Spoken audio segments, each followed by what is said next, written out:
साथियों नमस्कार। एक ऑनलाइन क्लास में आपका हार्दिक स्वागत है। माजर सर आप लोगों के बीच साथियों टीजीटी पीजीटी आर्ट यानी कला से संबंधित साथियों महत्वपूर्ण वीडियो पे प्रश्न लेके आया हूँ।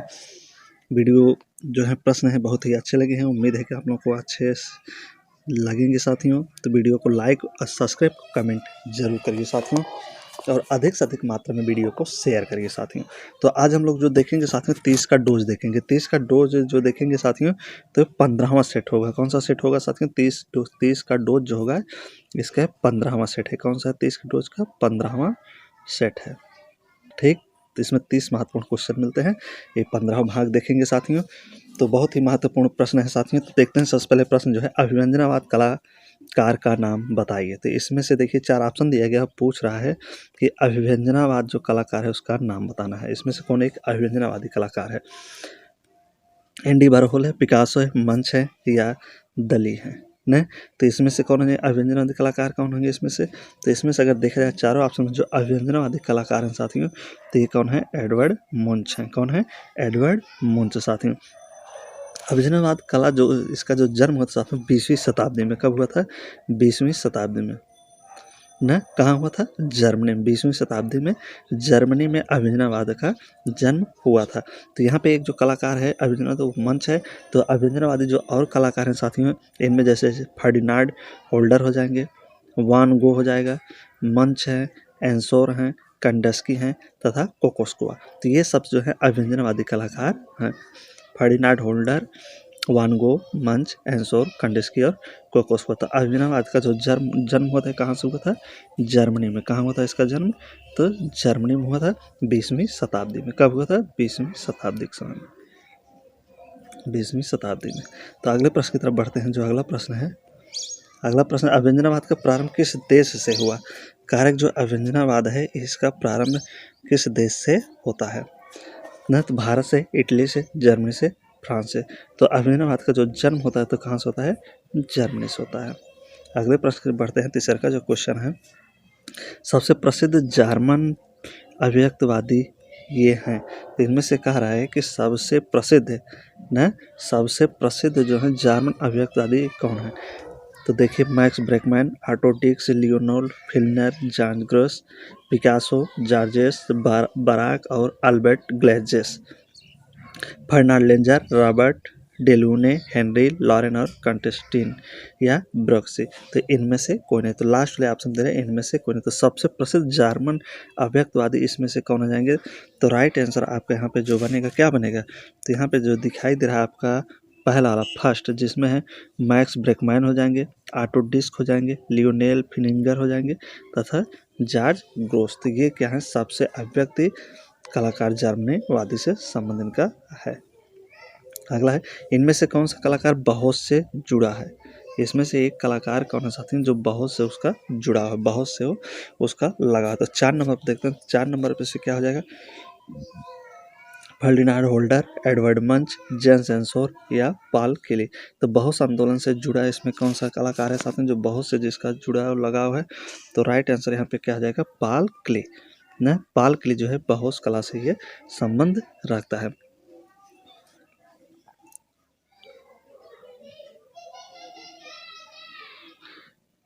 न?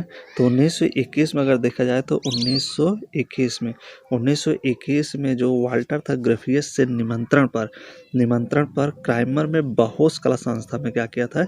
ये अध्यापक के रूप में काम करने लगा था साथियों। आगे देखते हैं। अगला है ब्लू राइडर ग्रुप किसने चित्रित किया? ब्लू राइडर ग्रुप किसने चित्रित किया? ब्राक, फ्रेंजमार्क, शेगाल या सेजा। तो ब्लू राइडर देखते हैं। तो 5 नंबर का राइट आंसर क्या हो जाएगा? ब्लू राइडर ग्रुप किसने चित्रित किया साथियों? ना तो बहुत ही महत्वपूर्ण क्वेश्चन है यहाँ पे। तो ब्लू राइडर जो ग्रुप है साथियों, ब्लू राइडर ग्रुप किसने चित्रित किया है? तो यहाँ पे किसने हो जाएगा ब्लू राइडर चित्रित करने वाले? तो राइट आंसर आपका बी हो जाएगा यहाँ पे, फ्रांज मार्क। कौन थे? फ्रांज मार्क थे जो ब्लू राइडर को चित्रित किए थे। ब्लू राइडर ग्रुप के चित्र को कुछ युवा कलाकारों द्वारा चित्रित किया गया था साथियों न, मिलकर, जिनमें मतलब काफ़ी युवा कलाकार थे जो मिलकर इस ग्रुप को चलाए। तो 1911 में। कब चलाए थे? तो 1911 में चित्रित किया, जिनमें कंडस्की हो जाएंगे, फ्रेंच मार्क हो जाएंगे, ये प्रमुख थे। कंडस्की और फ्रेंच मार्क जो थे ये दोनों लोग प्रमुख थे जो ब्लू राइडर ग्रुप को चलाए थे। न ये कलाकारों ने द ब्रिज नामक एक ग्रुप का निर्माण भी किए थे साथियों 20वीं शताब्दी में। अगले प्रश्न पर बढ़ते हैं। फ्रांज मार्क कौन सा वाद से जुड़ा था? जो फ्रांज मार्क है साथियों, ये कैसे वाद से जुड़ा था? फ्रांजवाद दादावाद से, सुपरमैटिज्म से, नवप्रभातवाद से जुड़ा था या अभ्यंजनावाद से जुड़ा था? जो फ्रांज मार्क है साथियों, तो किस वाद से जुड़ा था? तो राइट आंसर यहाँ पे 6 नंबर पर देखेंगे तो क्या हो जाएगा साथियों? डी, अभ्यंजनावाद से। फ्रांज मार्क जो था, इसका जो जुड़ाव था, लगाव था साथियों, तो अभ्यंजनावाद से था साथियों। ये जो था फ्रांज मार्क एक जर्मन कलाकार था। जर्मनी का क्या था? ये क्या था? कलाकार था। कहाँ का? जर्मनी का। जर्मनी का कलाकार था तथा प्रिंट निर्माता भी था। क्या था साथियों? प्रिंट निर्माता भी था और अभ्यंजनावाद से इसका लगाव था। अगले प्रश्न पर बढ़ते हैं। द स्क्रीम चित्र किसने चित्रित किया है? द स्क्रीम चित्र किसने चित्रित किया? एडवर्ड मुक, एडवर्ड माने, एडवर्ड मोने या एडवर्ड मंच? तो द स्क्रीम नामक चित्र को किसने चित्रित किया? 7 नंबर पर देखते हैं। 7वां क्वेश्चन आपका क्या कर रहा है? तो द स्क्रीम चित्र को किसने बनाया है? तो बहुत ही महत्वपूर्ण प्रश्न है साथियों। तो द स्क्रीम चित्र को किसने चित्रित किया? तो राइट आंसर चारों में से यहाँ क्या आ जाएगा? एडवर्ड मंच। एडवर्ड मंच द्वारा द स्क्रीम चित्र को बनाया गया है ना। द स्क्रीम जो चित्र साथियों एडवर्ड मंच के द्वारा चित्रित किया हुआ है, यह 1893 में 1893 और 1910 के बीच में पेंटिंग किया गया था। कब साथियों बता रहा है? 1893 में न, यह चित्र जो बना था 1893 से लेके 1910 में इस चित्र को बनाया गया था। अगले प्रश्न पढ़ते हैं। जैक्सन पोलाक किस देश के रहने वाले कलाकार थे? जैक्सन पोलाक जो थे किस देश के रहने वाले कलाकार हैं? इंग्लैंड के, अमेरिका के, जर्मनी के ना। 8 नंबर पर देखते हैं। तो फ्रांस कहाँ खो जाएंगे जैक्सन पोलाक? तो जैक्सन पोलाक जो साथियों किस देश के कलाकार हैं? तो जैक्सन पोलाक जो इस देश के कलाकार होंगे, तो यहाँ पे जो राइट आंसर आपका होगा वो हो जाएगा चारों में से अमेरिका। जो बेस्ट आंसर है आपका वो हो जाएगा अमेरिका। तो जैक्सन पोलाक जो थे अमेरिका के एक अच्छे कलाकार थे साथियों। जैक्सन पोलाक का 1912 से 1956 का एक अमेरिकन चित्रकार थे जो ना। 1912 से लेकर 1956 का इनका समय था। 1912 ना जन्म हो जाएगा, मृत्यु देखा जाए तो 1956 में। क्या हो जाएगा? 1956 में ना। तो ये क्या थे? अमेरिकन चित्र। कहाँ के थे? अमेरिका के। जैक्सन पोलाक का जो समय मतलब जहाँ के रहने वाले थे वो अमेरिका के रहने वाले थे। तो 1912 से लेकर 1956 इनका समय था। ये अभ्यंजनावाद से भी ये जुड़े रहे साथियों। 1940 में अमेरिकी भारतीय रेडियो का चित्रकारी का इन्होंने प्रदर्शन भी किया था। कब? 1940 में। 1940 में अमेरिकी भारतीय रेडियो का चित्रकारी का क्या किया था? प्रदर्शन किया था। अगले प्रश्न बढ़ते हैं। 9 नंबर पर देखते हैं। स्वर पद्धति से बनने वाले अमेरिकन चित्रकार कौन है? क्या कह रहा है? स्वर पद्धति से बनने वाले अमेरिकन चित्रकार कौन है? तो स्वर पद्धति से बनने वाले अमेरिकन चित्रकार कौन है यहाँ पे साथियों? तो यहाँ पे देखा जाए तो आपके हो जाएंगे रेम्ब्रांड, पोलाक, पिसारो या हेनरी मैटिस। तो कौन हो जाएंगे स्वर पद्धति से बनने वाले अमेरिकन चित्रकार? कौन हो जाएंगे? जैक्सन पोलाक जो अमेरिका के कलाकार थे और अभ्यंजनावाद से इनका लगाव था। इनका जन्म देखा जाए तो 1912 और मृत्यु 1956 में था। इनका जो समय 1912 से 1956 तक था न। तो ये अमेरिका के थे। पोलाक और स्वर पद्धति से ये जुड़े थे साथियों। अगला है, इनमें से अभ्यंजनावादी कलाकार नहीं है। तो क्या करा? अभ्यंजनावादी कलाकार नहीं है। तो जो नहीं है उनको हमें ढूंढना है कि कौन से इसमें नहीं है।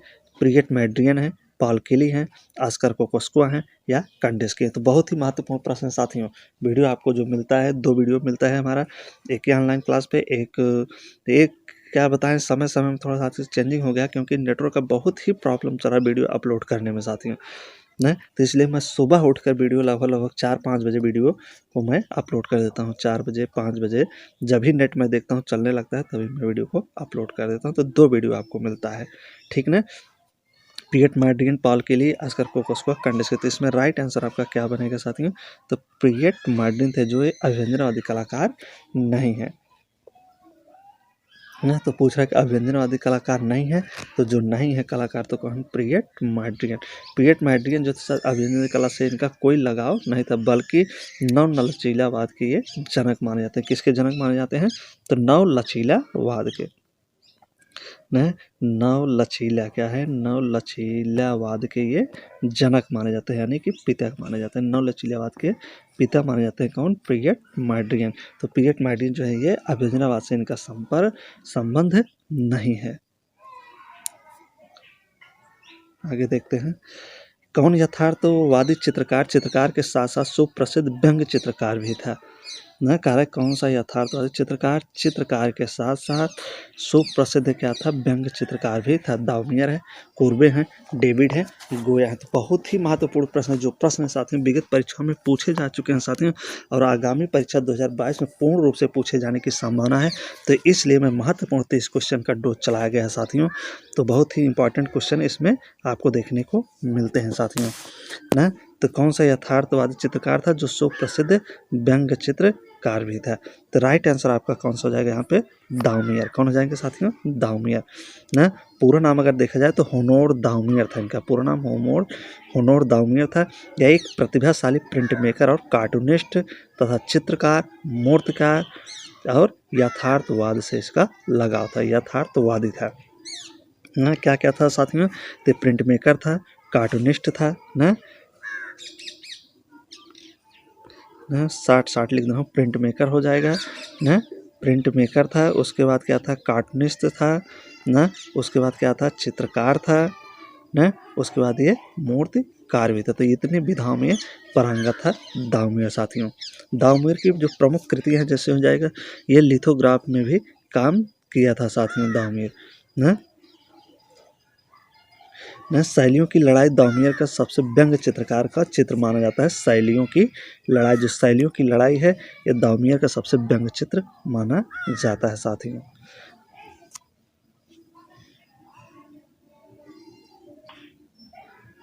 आगे बढ़ते हैं, तीसरी श्रेणी का डिब्बा ना, 12 नंबर पर देखते हैं। तीसरी श्रेणी का डिब्बा कृत का चित्रकार कौन है। तीसरी श्रेणी का डिब्बा जो है रचना किसका है कह रहा है, दाउमियर का है, माने का है, पिकासो का है या वान गॉग का है। तो तीसरी श्रेणी का डिब्बा किसका है, तो ये भी बहुत ही महत्वपूर्ण प्रश्न है साथियों। तो 12 नंबर पर जो राइट आंसर होगा ये किसका हो जाएगा साथियों, तो दाउमियर का। तीसरी श्रेणी का जो डिब्बा था साथियों, तो दाउमियर द्वारा बनाया हुआ चित्र है साथियों ना। यह चित्र साथियों एक सबसे प्रसिद्ध चित्र माना जाता है दाउमियर के। या वर्तमान में कहाँ है, मेट्रोपॉलिटन म्यूजियम में रखा गया है। कहाँ रखा गया है, मेट्रोपॉलिटन ना, मेट्रोपॉलिटन में ये रखा गया है साथियों, म्यूजियम में।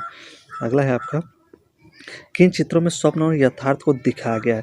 किन चित्रों में स्वप्न और यथार्थ को दिखाया गया है, तो कौन सा चित्र है साथियों, भाववादी, अतिथार्थवादी, घनवादी या उत्तरा प्रभाववादी। तो किन चित्रों में स्वप्न और यथार्थ को दिखाया गया है, तो राइट आंसर यहाँ पे बनेगा अति यथार्थवादी में। अगले प्रश्न की तरफ बढ़ते हैं, विकास भट्टाचार्य ने किस वाद का चित्रण कार्य किया। जो विकास भट्टाचार्य थे साथियों ना, ये किस वाद में चित्रण कार्य किए हैं, अतिथार्थवाद में, घनवाद में, शैलिज्म में या अभिव्यंजनावाद में। तो विकास भट्टाचार्य की बात करें किस वाद में चित्रण कार्य किए हैं, तो हम 14 नंबर देखें तो 14 नंबर का जो हमारा राइट आंसर बनेगा क्या बनेगा साथियों यहाँ पे, तो अति यथार्थवाद में। विकास भट्टाचार्य जो थे ये अति यथार्थवाद के कलाकार माने जाते हैं साथियों, और ये चित्रणकार उसी में किए हैं। विकास भट्टाचार्य का जो जन्म हुआ था 1940 में हुआ था। इनका जो जन्म हुआ था कब हुआ था, 1940 में। 1963 में इन्होंने इंडियन कॉलेज ऑफ आर्ट से स्नातक किया था। 1963 में इंडियन कॉलेज से इन्होंने क्या किया, स्नातक किया। ये भारतीय कला में यथार्थवाद की वापसी लाए। भारतीय कला में अगर देखा जाए तो यथार्थवाद को वापसी करने के लिए विकास भट्टाचार्य को जिम्मेदार माना जाता है। इनकी कृति थी जैसे दुर्गा सीरीज थी, क्या थी साथी इनकी कृति, दुर्गा सीरीज थी, डाल सीरीज थी ना।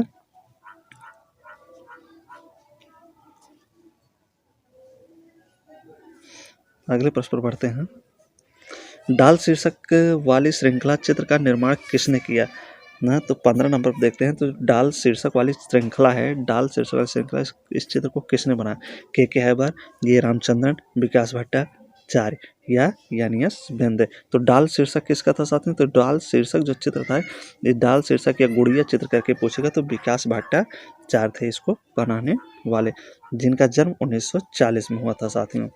आगे देखते हैं।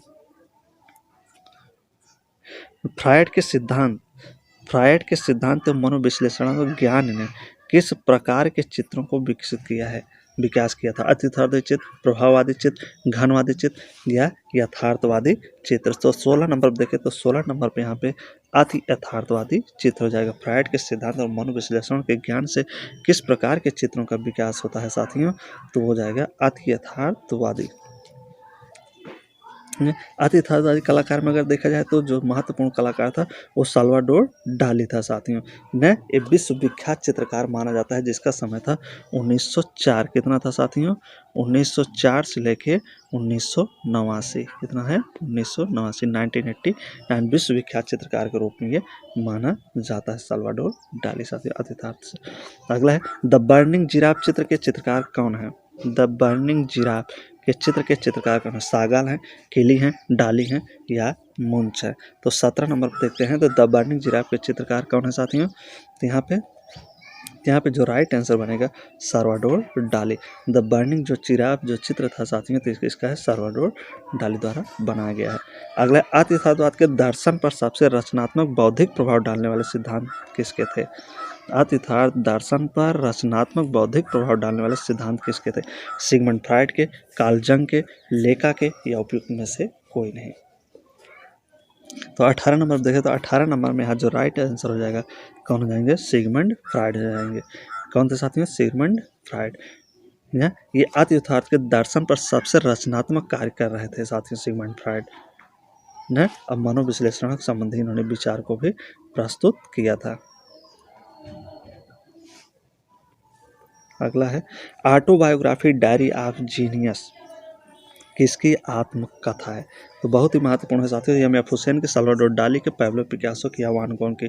तो 19 नंबर पर देखिए तो 19 नंबर का जो राइट आंसर यहाँ पे क्या हो जाएगा? तो इस साल्वाडोर डाली की आत्मकथा थी।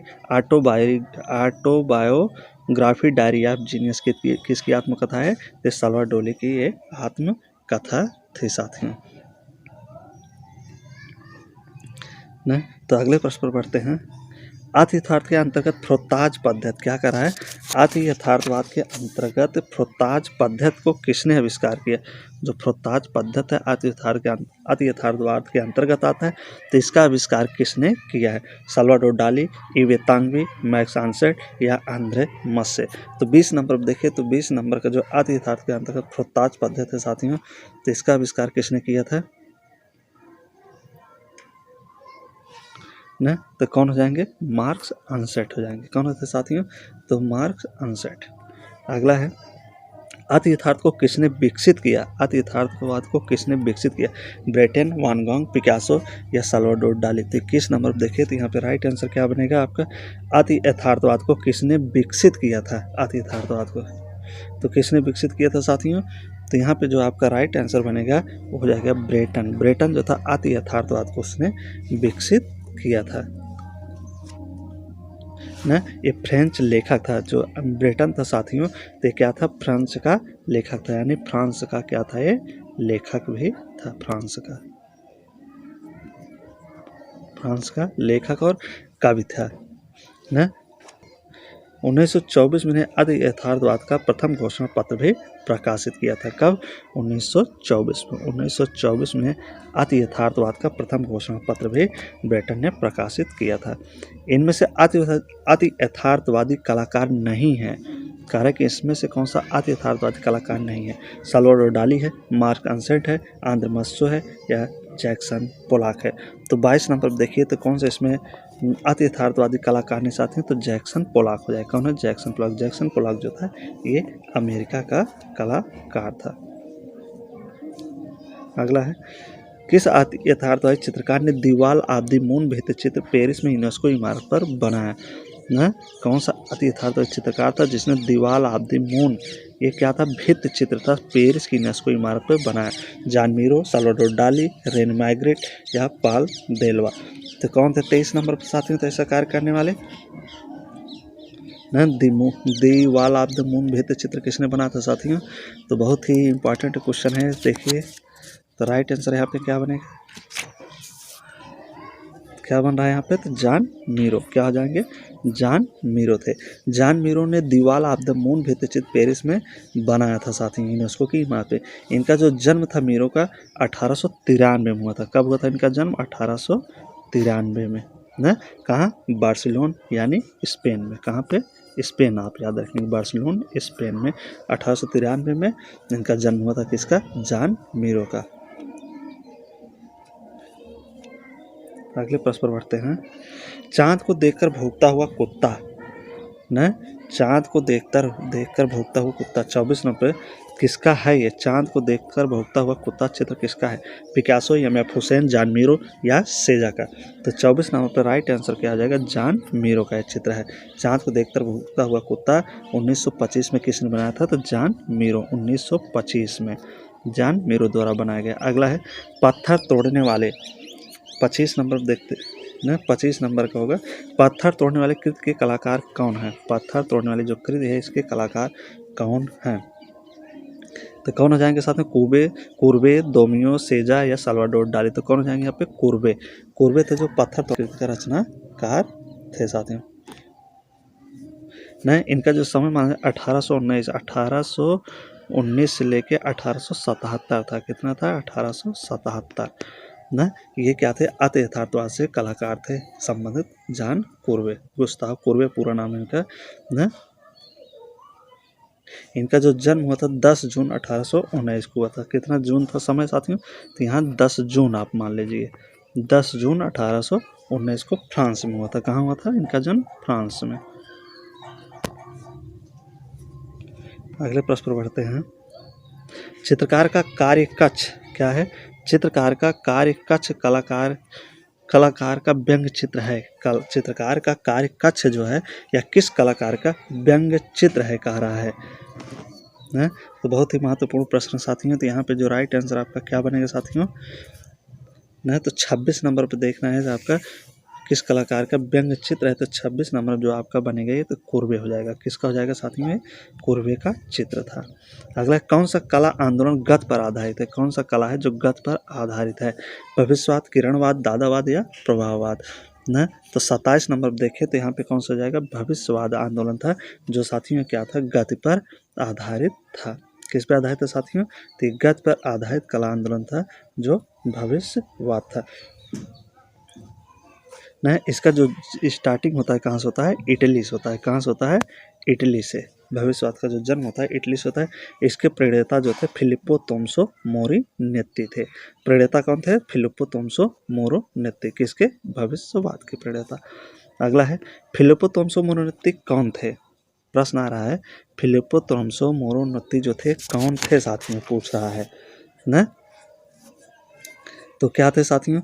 तो भविष्यवाद की घोषणा पत्र निर्माता थे, घनवाद की घोषणा पत्र निर्माता थे, भाववाद की घोषणा पत्र निर्माता थे या अभिव्यक्तिवाद के घोषणा पत्र के निर्माता थे? तो राइट आंसर यहाँ पे क्या बनेगा साथियों? तो भविष्यवाद के घोषणा पत्र के निर्माता थे। राइट आंसर आपका पहला हो जाएगा ना। अगले प्रश्न पर बढ़ते हैं। अगला जो है आपका दृष्टि दोषपूर्ण चित्रण, रंगों का पागलपन, मनमौजा या टिप्पणी किस समूह के लिए था? प्रभाववाद, नवप्रभाववाद, दादावाद या भाववाद के? दृष्टि दोषपूर्ण न, दृष्टि दोषपूर्ण में जो आपका यहाँ पे राइट आंसर बनेगा क्या हो जाएगा आपका साथियों? तो ये भाववाद से संबंध था। अगला है कौन प्रसिद्ध फाविज्म कलाकार था? तो ये आज का और आखिरी लास्ट क्वेश्चन है। कौन प्रसिद्ध फाविज्म कलाकार? इसमें बेत्तिचेल्ली, मेडिसी, हेनरी मैटिस या रेनवर? प्रसिद्ध फाविज्म कलाकार कौन है यहाँ पे? तो यहाँ पे जो है हेनरी मातिस है साथियों। कौन है? हेनरी मातिस। ये फाव फ्रेंच भाषा शब्द है जिसका अर्थ होता है जंगली होता है। क्या होता है? जंगली। हेनरी मातिस यहाँ का फेमस चित्रकार था जिसका समय 1869 कितना था? 1869 में इसका जन्म हुआ था। मृत्यु 1954 में। मृत्यु कब हुआ था? तो 1954 में।